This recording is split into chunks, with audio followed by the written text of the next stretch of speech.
You've seen these images on the internet before.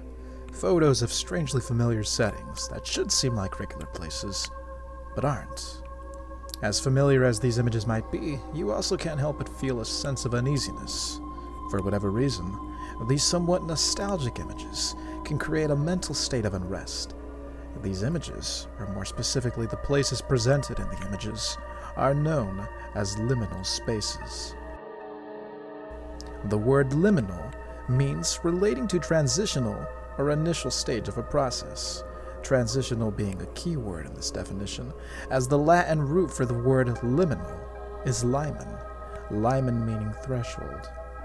To put it into simpler terms, liminal spaces are transitional thresholds. They are temporary settings created to fulfill a specific purpose for those who visit them. I use the word visit because a visitor arrives and then departs. For example, common liminal spaces are hallways. You may have seen images of hallways online. You may have even been in a hallway. I wouldn't doubt it. Long, empty, lonely hallways. Settings like these are a prime example of liminal spaces.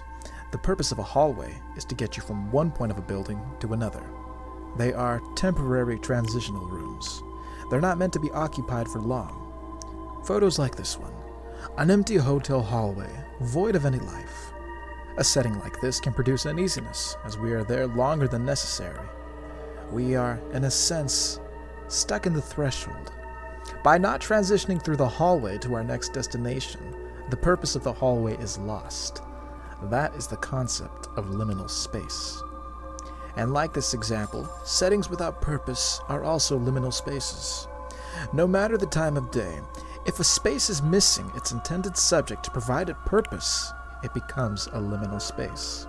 Empty playgrounds where children should be playing.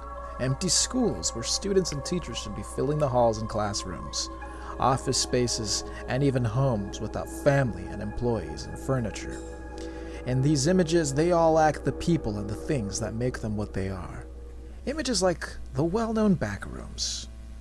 For many, the backrooms provides a sense of nostalgia and uneasiness. This sense of nostalgia is produced by our memories. Memories of places we've been to, things we've experienced. We've seen and smelled damp carpet, at least once in our lives. We've seen the light and heard the humming of fluorescent light bulbs.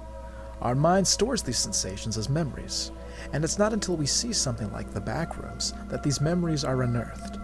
Once we remember those smells and sounds and sights, the sense of nostalgia kicks in. These familiar memories sync well with liminal spaces, because most, if not all of the images are settings we've been to, places that we're familiar with. Whether it's the backrooms or an empty parking lot, a creepy staircase, whatever, wherever, if its purpose is lost, then it will invoke fear. If we're experiencing something in a specific setting, and remember that sensation when we see the images of liminal space, we feel nostalgia. Fear and nostalgia, those are the feelings of observing or being in a liminal space. A setting with a lack of purpose is liminal space. Combine one's memories with a photo of a place. Feel free to make it spooky by altering the image, and all while still maintaining the nostalgic effect, and boom, you have an unsettling image. I hope you learned something today about liminal spaces, those spooky transitional thresholds which are fun to look at online and even more fun to visit in person. Next time you stay at a hotel, stand in the hallway for a few minutes alone, or try that but in an empty staircase. Either way, the disturbing effects of liminal space are not limited to the images you see online. If you've ever felt that you've been in a liminal space, share your experiences in the comments down below. And if you enjoyed today's video, click the like button and subscribe for more content like this. Thank you for watching. This has been Jonathan from 3TAS.